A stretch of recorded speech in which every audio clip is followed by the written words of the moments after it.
Welcome, everybody, to the Follow Your Road show. I am so happy to have with us today the intelligent, beautiful, caring, wonderful, adorable, beautiful Dr. Michelle Almeida. She is a clinical psychologist. She is an international best-selling author and speaker, and she is leading the very important campaign called Elige Vivir Saludable, or Choose to Live Healthily and in Good Mental Health. It's a Facebook, it's a mental health campaign. She is so wonderful. Please welcome Dr. Michelle Almeida. Welcome, Dr. Almeida. Thank you. That is so wonderful intro. Thank you so much. Well, it's important to recognize and acknowledge people who are doing important work. And that is something that we can definitely say about you. Before we get into what it is that you've been doing more currently in your life, I'm sure there's interesting things that we could learn about your past. Tell us a little bit where you're living now and where did you grow up, Dr. Almeida? So right now I live in Orlando, Florida. I've Mhm. been living here for 18 years now, but I grew up in Puerto Rico. Puerto Rico, qué lindo. Puerto Rico, it's a beautiful island in the Caribbean. And actually, I was born in New York Okay. from New Yorican parents. Uh-huh. And they moved after I was born. They moved to Puerto Rico and they decided to stay there. So I grew up in Puerto Rico. And were you in San Juan or were you elsewhere? Where were you? And what made your parents decide to go back, I wonder? So my father went back to Puerto Rico for a job offer, and he had one brother living there already. And when he went, he loved it and he decided to stay. Um, and I lived in Toa Baja. There's an area in Toa Baja, Puerto Rico, which is like 25 minutes away from San Juan. Okay. But there is an area that is called Levittown, and I lived there for many years. And I grew up there. I went to school, elementary, intermediate, in high school, and then I went to college. And I had a beautiful community there. My house was built, the backyard of my house was actually a lake. Oh, how wonderful. So I grew up in a community that was very close, a very good community, and everybody knew each other there. So I had a wonderful upbringing. Wonderful. Well, that your face definitely shows how lovely it is, and I'm glad that your parents were able to provide that for you, and for you to have a beautiful place that you could run and play and things like that. And then you ended up somehow in Orlando, Florida. So how did that come about? So, well, my husband's family moved to Orlando, Florida, and we used to come and spend some vacations with them.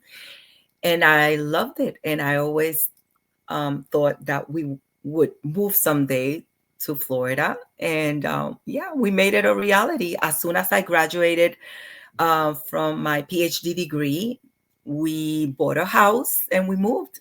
And my husband got to spend some time with his parents, which was a very good thing because his mother was ill and he spent the last year of his mother with her. So Oh, he that's got a great that. blessing. Yeah, that's Yes. a great blessing. So, Yes. you indicated that you had your PhD program that you graduated. So it sounds like that was something that you had always wanted to do. Did you always know that you wanted to help people and to help people in their mental health and to help them grow psychologically? I was always inclined to that. I first became a teacher. So I'm a Okay. special educator teacher. Oh, we have a little bit in common then. That's nice. So, and then while I was studying to become a teacher, I was also taking some psychology courses as a minor. Mhm. And my major was education, but my minor was in psychology. And I thought I was going to become a psychiatrist. So my goal was to go into medical school. Mhm. And but then along the way, I decided to go into clinical psychology. And then my sister, I'm the oldest of four sisters. Then my sister became a psychiatrist. And yes, but we are almost all of us, we are in the mental health field. How interesting. I wonder how that came about. It's so interesting how people gravitate to particular fields, but I suppose that's not uncommon because there's definitely families that are full of teachers and families that are full of scientists and things like that. So those things. So is that always something that you were? Was it always a conversation around the dinner table, or was it something that you were always wondering, why did they do that, or what makes people think that way, or did you notice that you all as a family were thinking differently than, let's say, some of the people who you were living with, things like that? Yes, yes, of course. Yeah, definitely. It was my parents. They were always talking about. So my father always wanted to have boys, right? Okay. And then he had four girls. I was gonna say that's a lot of estrogen in the house there, yeah. Yes. So he used to joke about it. He used to say, even our pet is a girl. We used to have dogs and cats. And I don't know why they were all female. So my house was always surrounded by cousins, but everybody was there were all girls. And we would do pajama parties and in my house, yes, parties and different activities, and my father was always surrounded by girls. So when we were growing up, my father used to say, you are as good as a man and you are going to do amazing things. He used to tell us that growing up. He used to say, oh, you're going to become doctors and you're going to be lawyers or and actually, so from the four of us, we are two doctors, one lawyer, and my youngest sister, she just finished.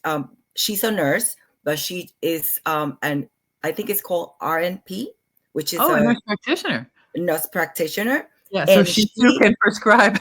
yes, and now she just finished taking her courses and everything that she needs to work in the mental health field. Well, your father must be very proud of all of his highly accomplished girls and the fact that his encouragement and his words have now become truth. So that's very and that's a wonderful thing for you kind of as a family to kind of operate at that level and to have that high level of accomplishment. So, congratulations to you all.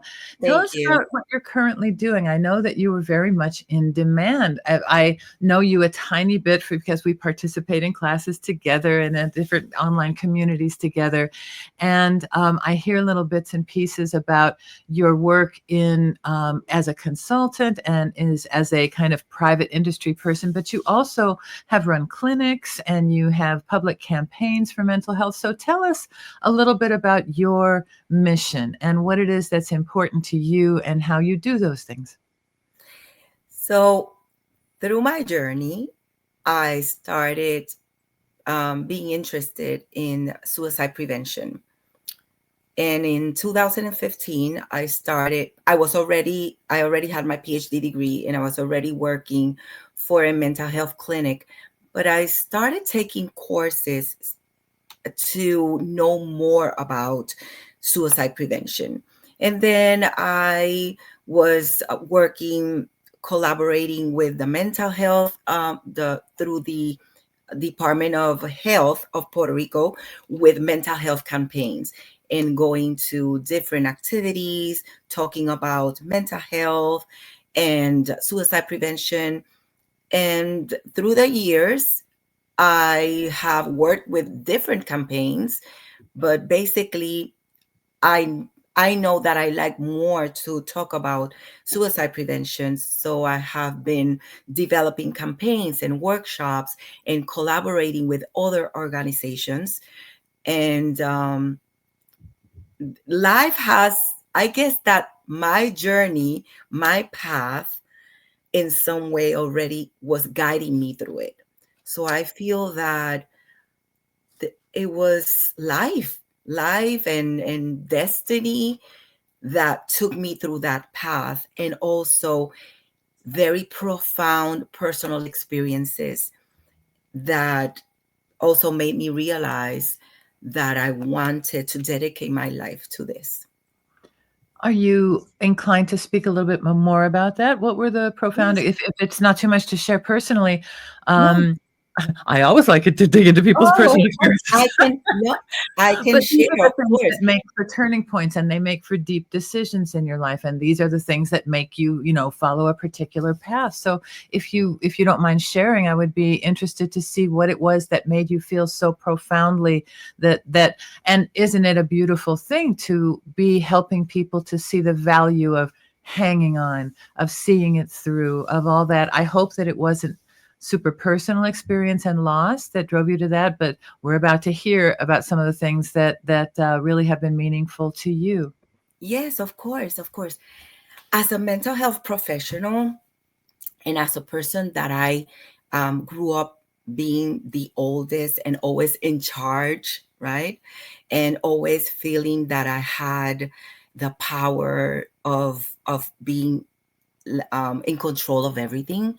It came a point in my life where I went through a very difficult situation, which was the I lost my father unexpectedly, and I was very close to him, and it was a very traumatic experience. And I was actually almost finishing my PhD degree, and So this sounds I like it would have been 8 or 10 years ago, something like that. My no condolences. more, like Longer. Okay. longer, like 23 years ago. Thank you. So 23 years ago, I went into a very deep depression, and I was suicidal.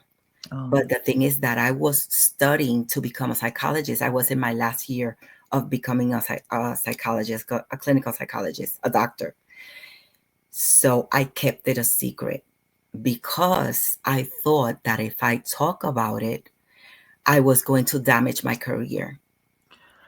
And not only that, but I was embarrassed. mhm. I felt that I was not the person that I thought I was. It really hurt my ego, and I kept it a secret, and that was what really got me to a point of being suicidal. And I had to tell people about it, right? I told a very close friend and my sister, and they helped me. So this community of people that I was trying to um, not tell them what I was going through, they really, really opened their arms and their hearts, and they embraced me and they helped me through it. Oh, And good. then when I started working with the mental health industry, I realized that there were a lot of people that were going through it in silence. And was that people that you were working with within inside the profession as well as the people who were the patients? And it's Yes, such a taboo that even the people for whom that's their profession, and it's gonna be like, I don't know, one of those, what do you call it? Just kind of a hazard of the trade, but it's, you're supposed to be better than that or higher than that or know how to cure it for yourself. That idea, that individualism is it can be very harmful. This idea that it's better to do it by yourself or that you shouldn't need help, something like that. You want exactly. to speak to that a little bit? What do you think holds us back, and what makes it possible for us to then reach out for help? Yes. Well, I think it's the stigma about mental health. There's a Mhm. lot of stigma. And although a lot has changed, and there are more programs to help, and there are people that talk more about this publicly. A lot of celebrities have come out to talk about their own journey, and people in leadership positions, right? I think that culturally also, there's a stigma because not too many years ago, it was a crime actually to commit suicide. And because of our upbringings culturally, the religion, and what people used to say, don't talk about this, a taboo. And so I think that Well, we carry that with us. And socially, people feel that they cannot talk about it and they have to keep it a secret. it is such a taboo, and it's like you should be able because we shouldn't think that way, we should never think that way. It's a trick bag because you're not allowed to, and then you can't be vulnerable about it, and you can't Yeah. show it, and then God won't like it. There's so many people who aren't going to, Yeah, you can't even be buried with your family, all of that's these right. things that would be, that are, and perhaps in the longer term, they do function as deterrents, we hope, in the short term. But it's would be so facile, or oversimplifying to say, what did the trick for you, or what was it that, but it sounded like companionship and being able to talk about it was a first step to being able to get past how um overbearing and overwhelming those feelings must have been. Mhm. And I know it's not uncommon. I know that many, many people go through phases in their life.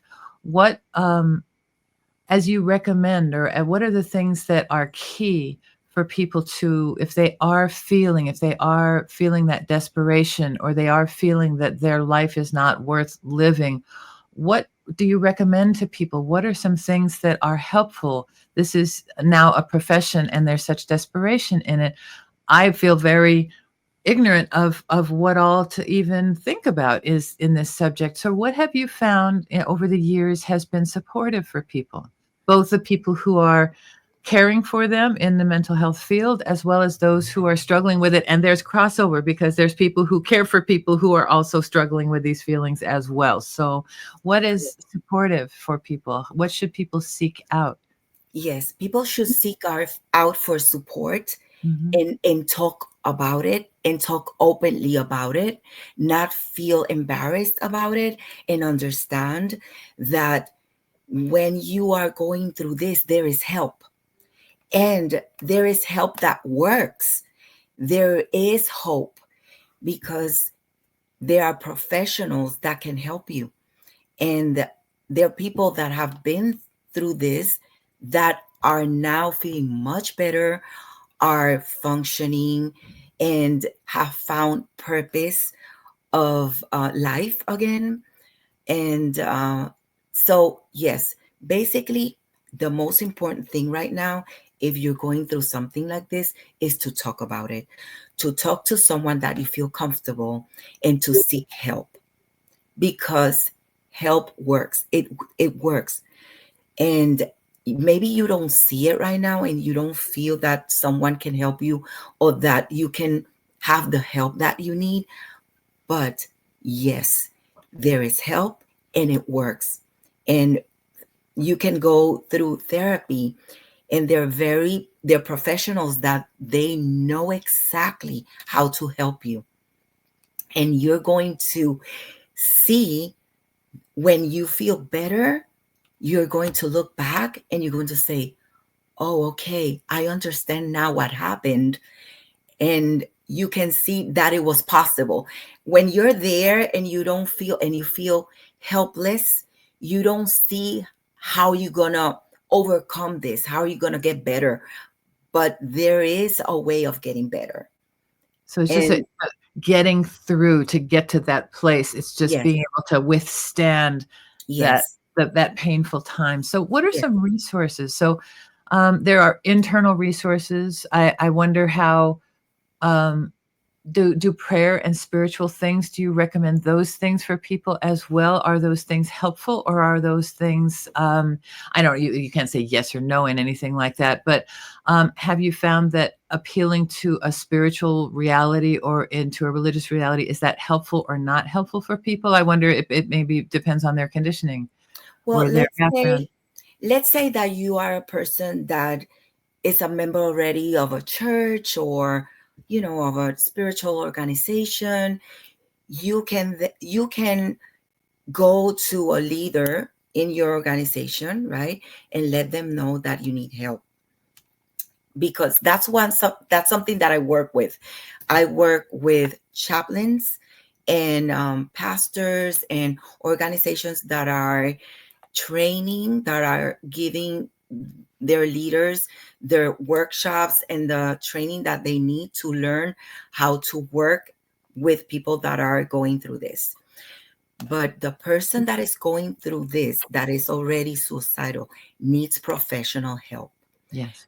and needs the help from a professional that knows how to work with this type of crisis, because these are crises, and this type of crisis, they need people that they know how to work with this. So it's very important that you search for someone that can, let's say that you feel very comfortable talking to someone close to you, a church leader or a family member, even a person that you know already that is spiritual. It's okay, and it helps. But when you're going through a suicidal crisis, you need professional help. That's very Indeed. important, because you need to know the steps, and you need to know exactly how to help them. And only the people that have the training for suicidal prevention know exactly what is it that the person needs to be helped. I feel like at this moment we should be running a banner across the screen. So I'm going to figure out how to run a banner across the Okay. screen. What is the first? Is there a particular hotline number that we should all know to be able to tell people about? What should we, how can we support people, and what can we um, perhaps offer them as a resource? What if they were going to look at the screen right now, and perhaps they're watching you and listening to you and saying, yeah, I got to do this. What is a number? What are some numbers or some resources Yes, that there's we a should free number, which is 988. That's the Lifeline. It's called Lifeline Link. So you call, it's free, it's 24/7. If you feel you want to talk to someone, right now they have professionals that can talk to you on the phone, and they will help you through it, and they'll tell you step by step what to do and where to get help. So it's 988. It's called 988? Lifeline. Okay, and we should be able to, I hope, see that coming across our banner now. So, Mhm. so the 988 lifeline is very important. It's kind of like 911, but you would call Exactly. 988, and it hooks you up with a hotline of people who are ready to listen and care. And you were mentioning another resource that you are working with, which has a Facebook page. And is it a Florida specific resource? So the Elige Vivir Saludable. Let's talk So a little bit about that. yes, so Elige Vivir Saludable, which means choose to live healthy to strengthen mental health. It's an educational campaign that we are running, and we are some organizations that are also in the field of mental health. They are supporting this campaign. So the campaign is providing through a Facebook page, is providing information, educational information for people to learn about tools of how to help when you see a loved one or yourself that you want help in mental health. And so the Facebook page basically is giving information about different things, how to recognize depression, because there's a difference between feeling sad, going through a personal experience that makes you feel sad, right? And there's a difference between that and depression. Depression is a clinical condition. And so people use the word depression like a common word, right? Oh, I say it all the time. I'm so I'm depressed, so "Oh, I'm depressed. so depressed." Yeah, Yes, exactly. yes. But that's So that's using it like this much of the word when people are suffering this much and this much and this much of feelings of bottomed out exactly. depression, Exactly. which is So not the what same we're thing. doing through that Facebook page is explaining what is anxiety, what are panic attacks. Do you know that um, there's a research and the data in the control center, it's called Center for Control Diseases. They Mhm. have a data that says that within the first 5 reasons people go to emergency rooms, one Oh my of them is God, people thinking that they're having a heart attack, and it's actually people having a panic attack. interesting. So that So, says a lot about our society, right? and it also says a lot about the power of the mind to Yeah. make your body just go into such physical symptoms that are reflecting your mental condition. Go on, please. So, also, what is the difference between stress and anxiety, Mm, right? So, people use those words as if they mean the same thing, but they're actually different things. Being stress is a natural reaction of your body when you're under pressure, but actually, stress is supposed to end when whatever it is the stressor ends, right? Let's say I have a test tomorrow and I'm stressed about it. It is a good thing sometimes because feeling stressed will make me study, will mhm. make me do whatever it takes for me to prepare It's for the that fire lit under end. you, right? Yeah, yeah. Exactly. But tomorrow, after the test, my stress is supposed to go down, my stress levels, right? But what if my stress levels are always high, Yeah. all the time, and they never go down?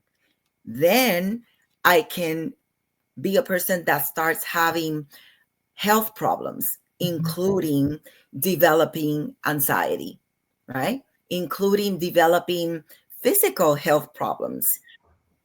I was So, wondering if maybe you see people with autoimmune diseases and things yes, because mental stress usually means that we are gonna be scratching or irritated or something, there's gonna be something, and that happens internally as well, where things get irritated and we start attacking ourselves, and I wonder if those feelings of suicide are also a form of attacking the self of just, it's these things.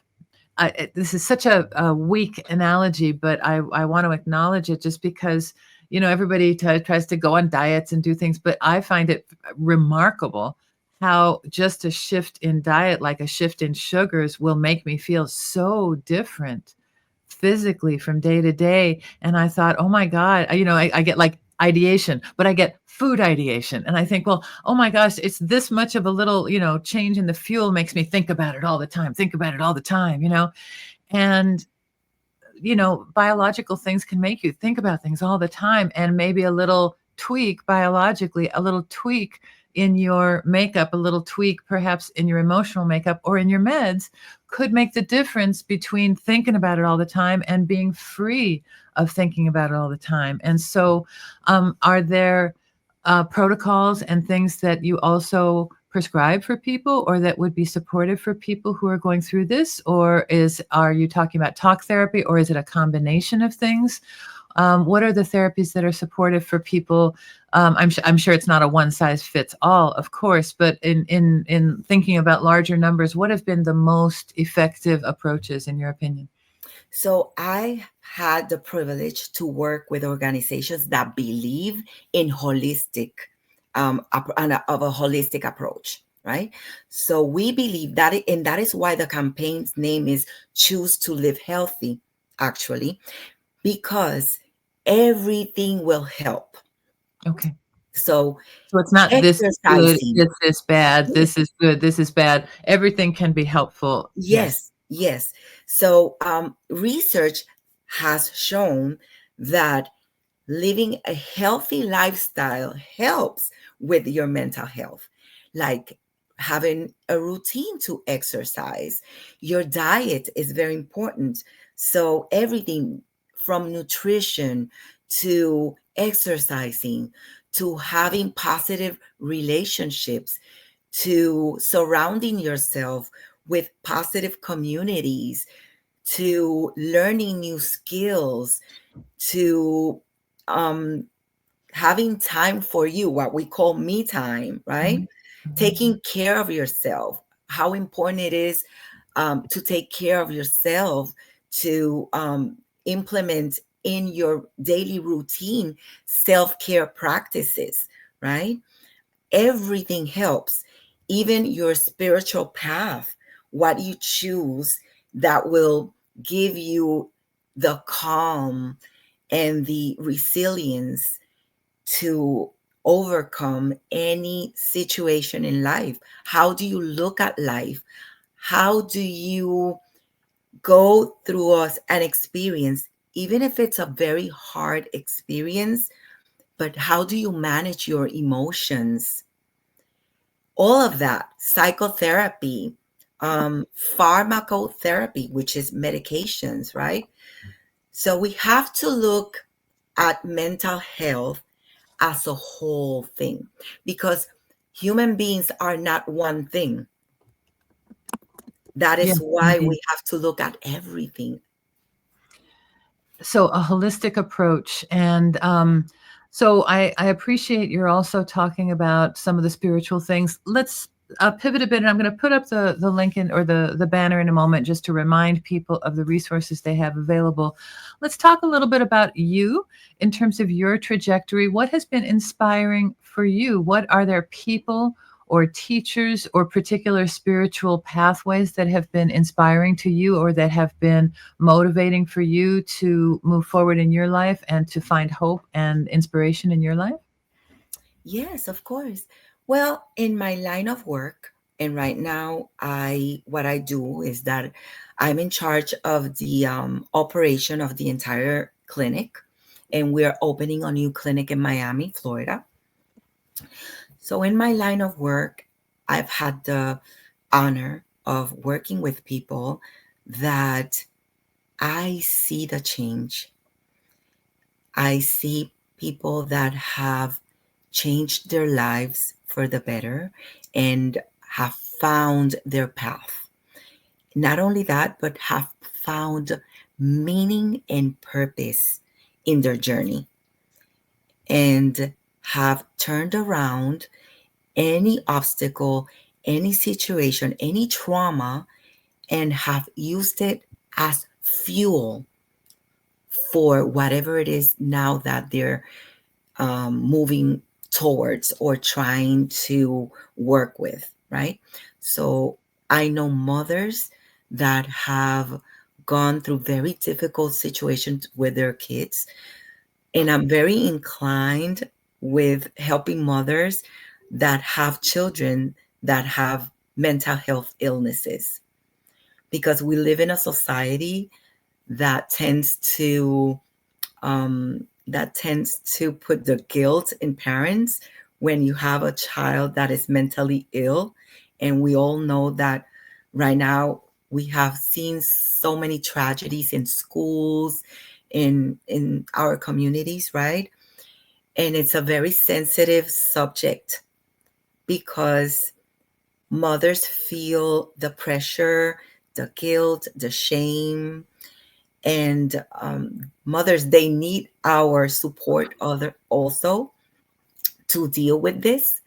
And so I've seen mothers that have been through very difficult, hard times with their kids, and now they are working in organizations to help other mothers or to help kids with mental health illnesses. And I've seen people going that have gone through very hard moments and turning it around after getting the help that they need and using it as a life purpose to do very important, great things for society in our communities. That sounds like such an alchemy, to turn something so difficult into something so golden that can Yeah, be both a career and a great gratification to help other people, and then just to be that help for other people yeah, is so key.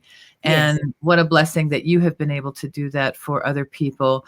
Is it a hard profession to stay in? I can imagine that keeping the energy to keep going can be difficult. I know that in teaching special education, that's often a struggle, is to keep going, just because it's work and it's a lot of it takes from one.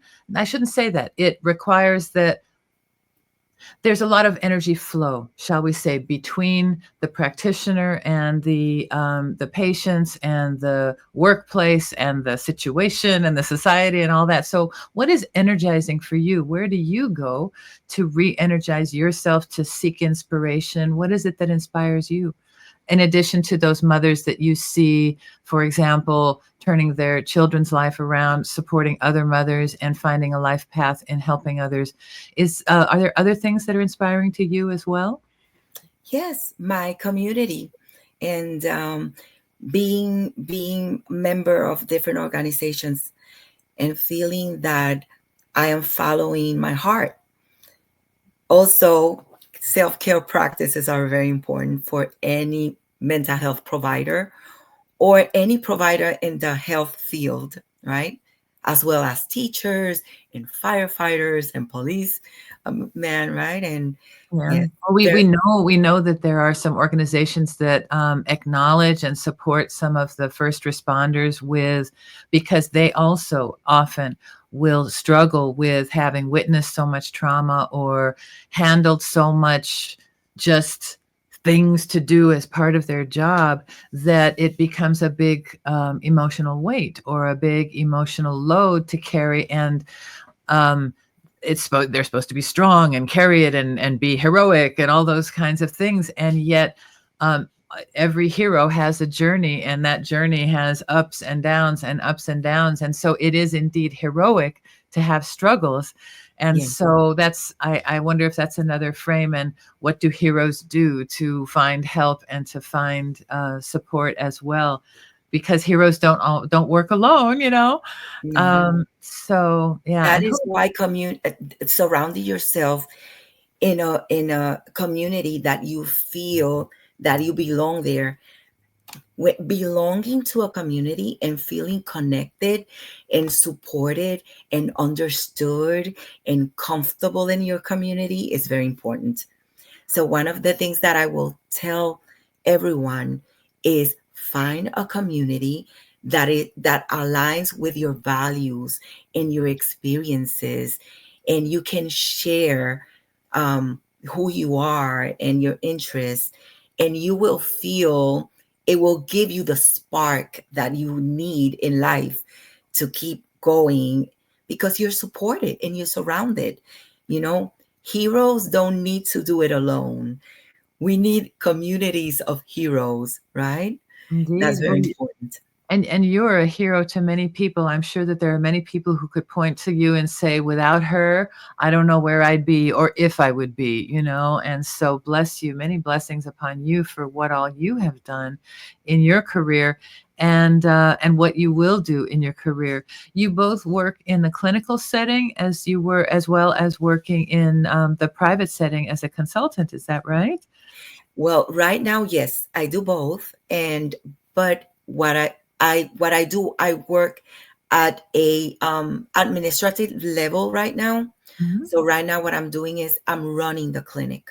Okay. So I'm in charge of all the departments and making sure that we comply with all the regulations and laws and federal laws and state laws and credentialing. And so There's a right great now deal I'm of there.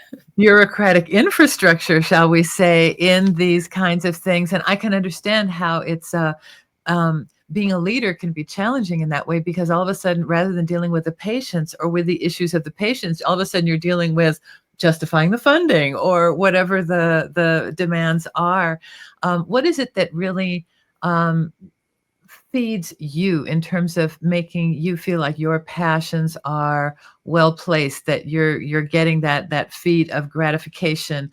I'm sure it's great to get the funding and to make sure that the work can continue. And in your work more personally with people, what are some of the gratifying things that you experience? Well, when someone can share their story and they feel prepared and ready to share their story, I feel gratification there. I also feel gratification when I'm surrounded in a community of people that have a passion to help others. Mhm. It is very inspiring, and you're doing that right now in a Spanish language community and supporting people to find their voice. So where we met each other was in a challenge called Yes. Find Your Voice. Um, we'll give a shout out to Stacy Lauren, as we must, Yes.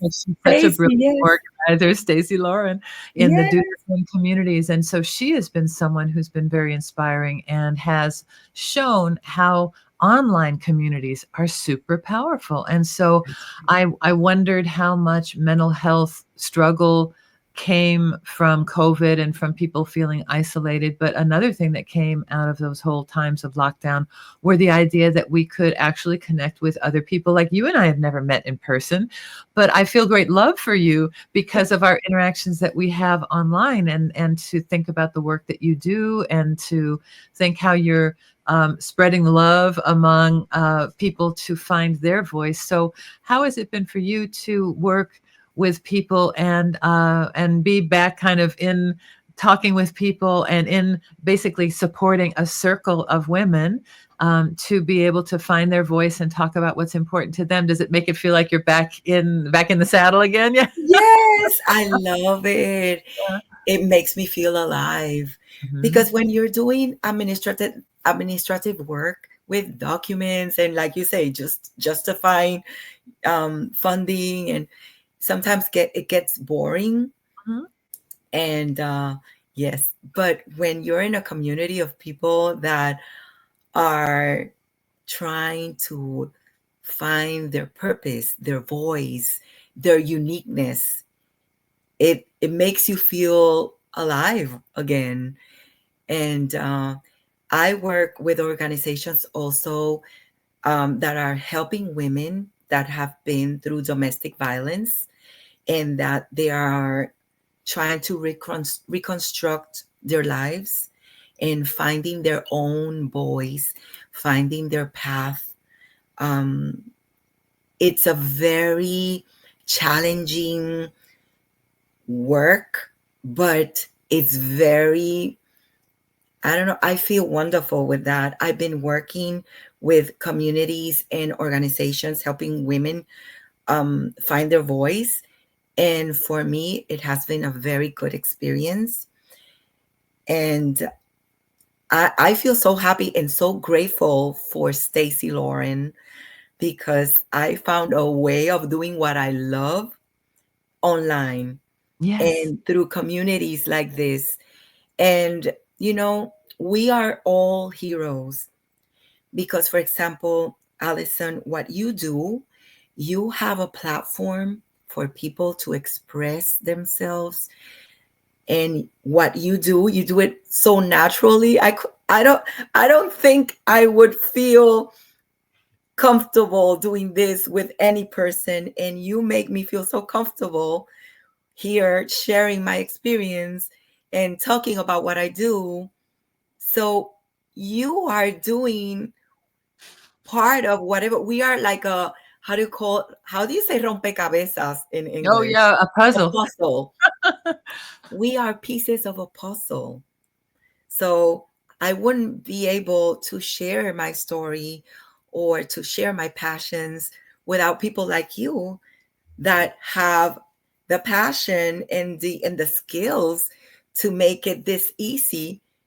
That we're flowing here, right? We're flowing. I'm going with the flow, and you make Well, it so easy I'm for gonna me. make a prediction, Doctora Michelle. I think that you are going to be doing this in about 5 minutes because it's just an easy extension of what you're already doing in talking with people, in supporting them to feel their feelings, express themselves, to feel open and accepted in sharing their feelings, that their feelings are legit and worth listening to, worth sharing, And so I wish you much success. And if there were a message that you wanted to give to anybody who might be listening right now, in terms of what you want everybody to keep in mind, a life philosophy or any kind of advice, what kind of what's been a good thing for you to keep in mind or to share with others as life advice?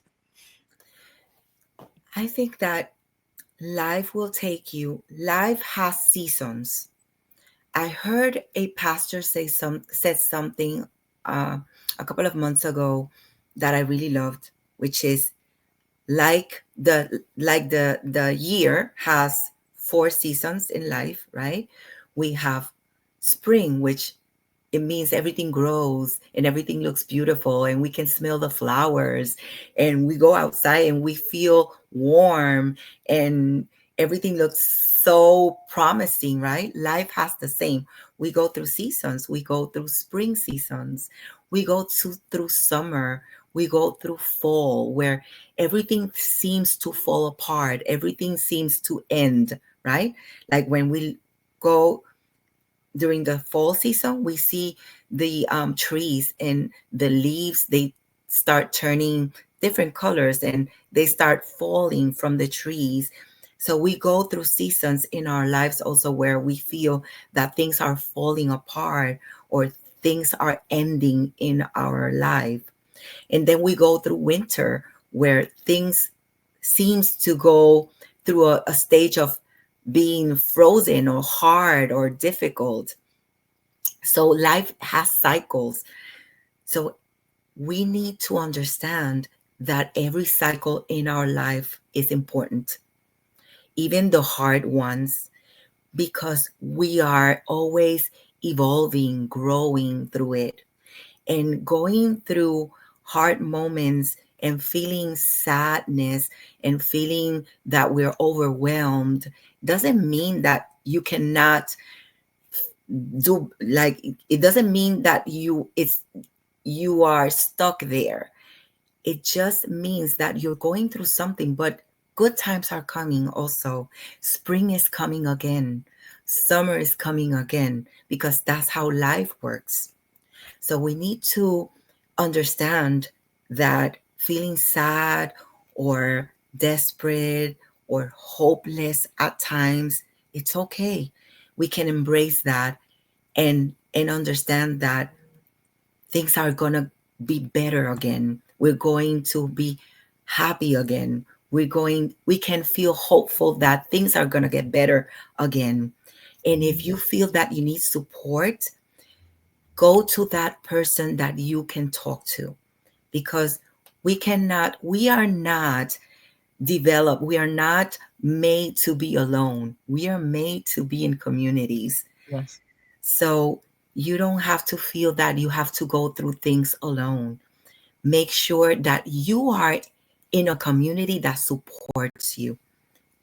Whatever you're going through, be in the community and open yourself and let yourself be carried through your hard times, because then through your good times you're going to be able to carry somebody else that needs you. Wonderful. So the idea that not only can you hang on and save yourself and to see yourself through this new phase of renewal that is going to come, Yes. you might be able to do that for others and to be a light for others and Yes. to um, that idea of touching other people and supporting other people can also be an inspiration. It's hard to find that mindset when everything looks so bleak. And Yes. so, are there things that are helpful to have people notice or internal language to monitor or anything like that that you recommend to people? Of course, internal language is key, because think about, how do you talk to someone that you love? You're kind, right? And you express love towards the people you love. So you have to be kind with yourself also. And we tend to be the most cruel to ourselves in our internal language, in our internal talk.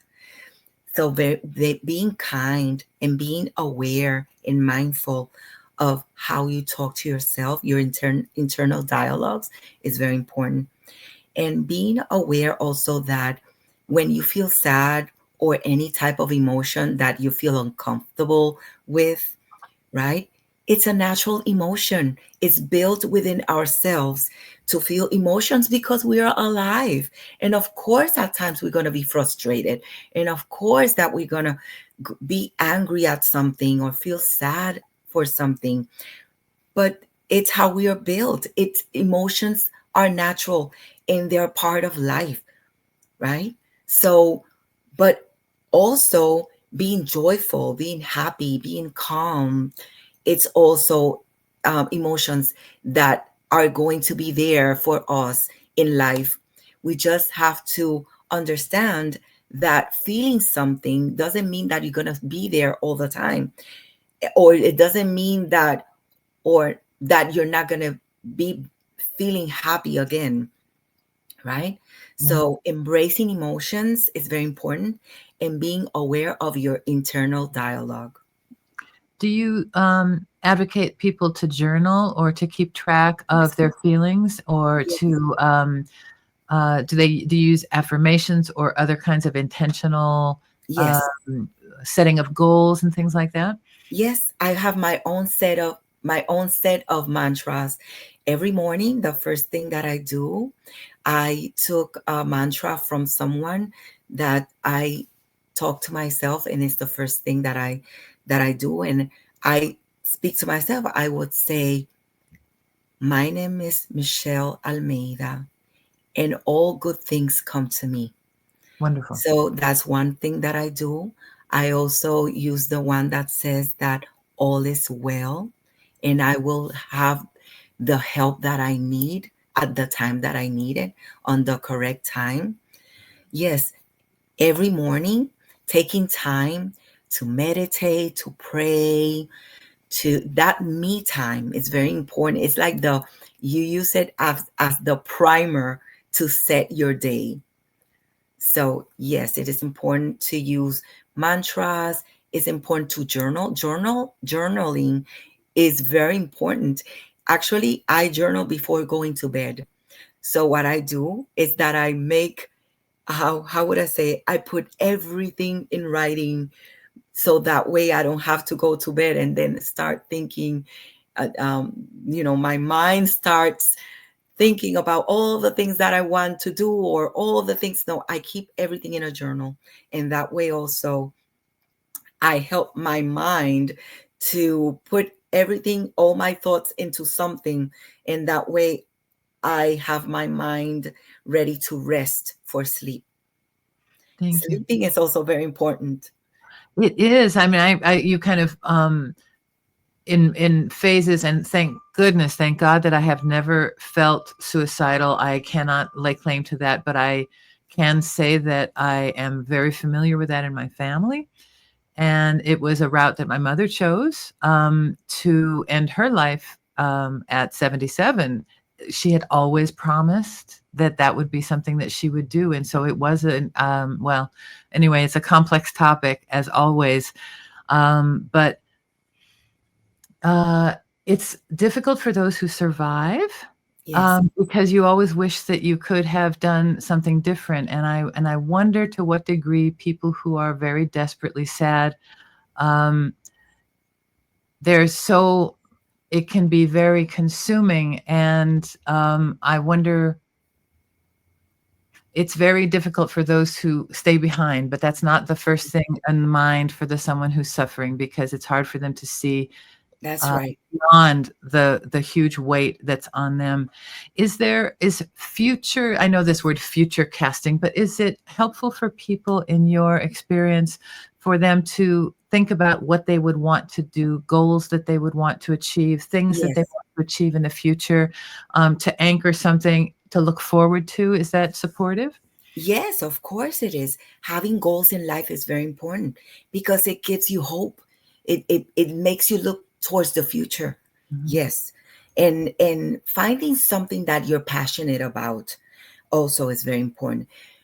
Feeling that you are here for a purpose, and that you are actually doing what makes you unique in this world, because the world needs everyone.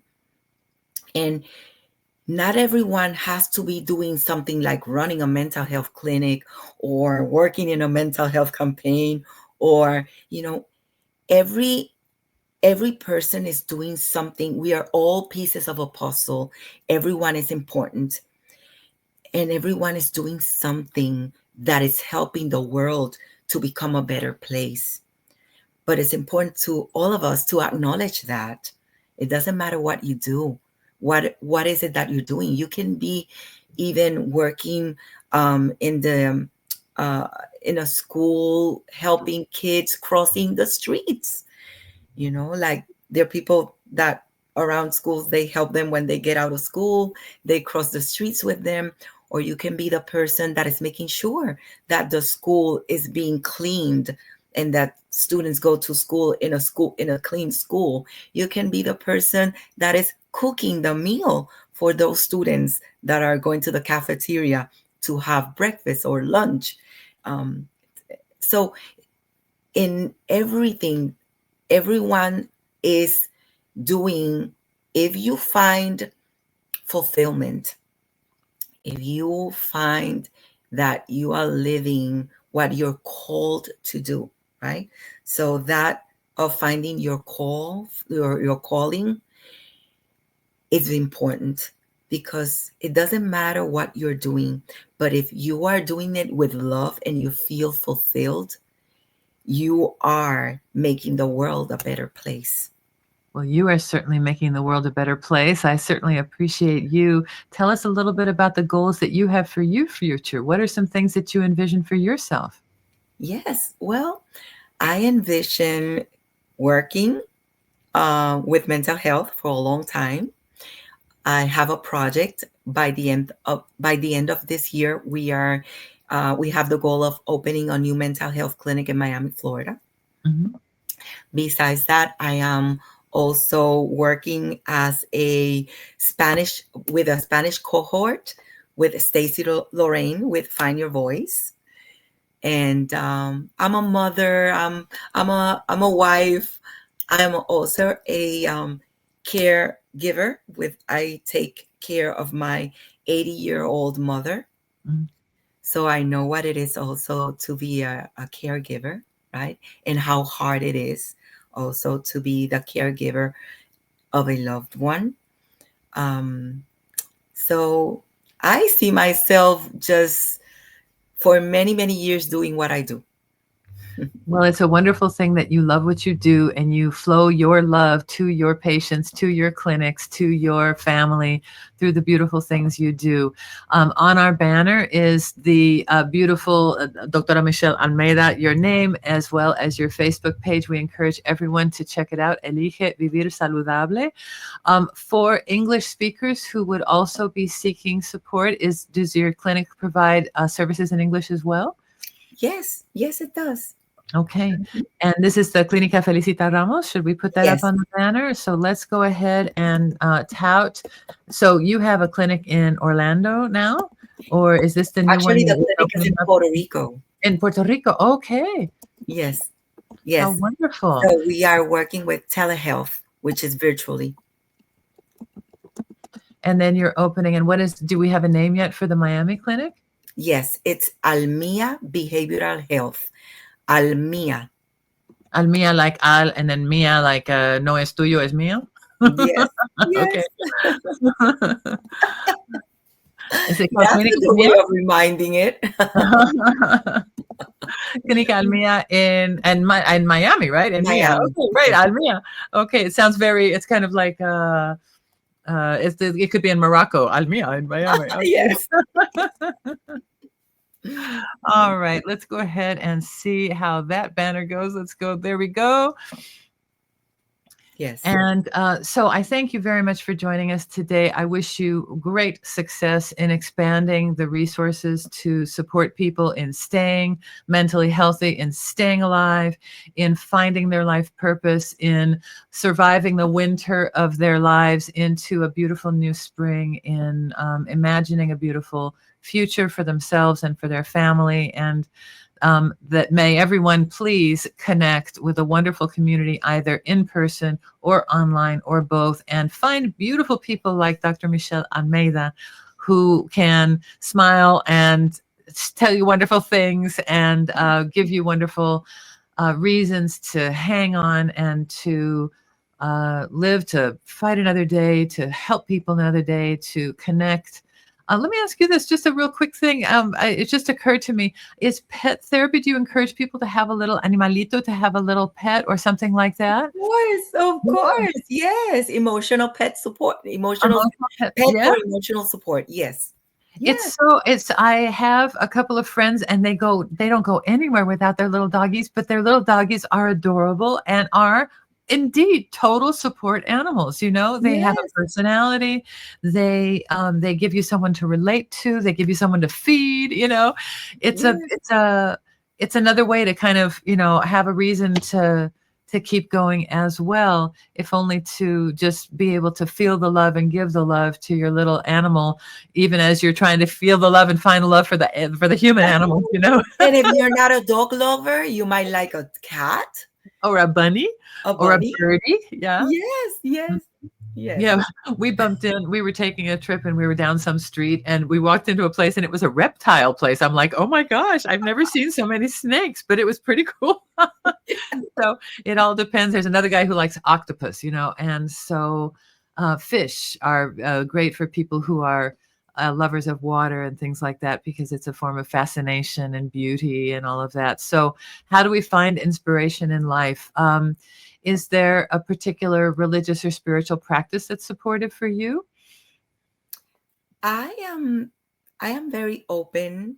I don't follow a specific religion. Mhm. I am very open. I consider myself open to spirituality. Although I surround myself with spiritual leaders in churches, because Mhm. right now I work um, how do you call capacitando, which is like workshops, Increasing, yeah, yeah, or it's increasing helping. capacity or supporting people to build Yes, networks. Yeah. exactly. So we are Mhm. building a network of spiritual leaders in churches that have people prepare to work with suicide prevention. Oh, That's that's what we're doing. wonderful. That's wonderful, because that is the place where you want the support to be. And Yes, oftentimes people are very moralistic about it. And yes, they're going to be criticizing you for coming clean about something that you're really feeling. And so, how can you really embrace with the spirit of the religion to really embrace the person and keep mhm, them in the love of everyone who's there, not in the judgment of everybody who's there? So, that's a exactly. wonderful thing to increase people's capacity and um, to grow the compassion to also include everybody, and to include the compassion to really bring people back into the fold and into their own hearts, you know. Yes. So I'm And my little actually, wheat that's how I pencil. started, with a pastor that lost his daughter a Oh, couple of years ago. oh, Yes, because of suicide. And he was the one that actually told me that he wanted me to start going to churches and talking about this. So whatever church invites me, mhm. I go to. Mhm. Wonderful. Wonderful. Well, you're a busy lady, and I hope you stay busy doing such important and wonderful work and give enough time for your self care and for your family. And I appreciate your being here today, Dr. Michelle Almeida. Thank May you. you achieve worldwide success and support many, many, many people to understand what it is to be in community, to support people, to make it through their difficult times, and to lift everyone to look to the future. And so I Thank you. appreciate your being here today, and I thank you for spending the time with us. Thank you very much, Alison. It All right. has been a pleasure and an honor to be here with you. And you're welcome back anytime. Anytime you have a message you want to spread, I will help you do it. Thank All you. right. Thank you so much, everybody. And here she is, Dr. Michelle Almeida from her Clínica Felicita Ramos in Puerto Rico and the Clínica Almea in Miami, coming soon. And much success to you forever and ever. Thank you for being with us. Thank you. Bye-bye.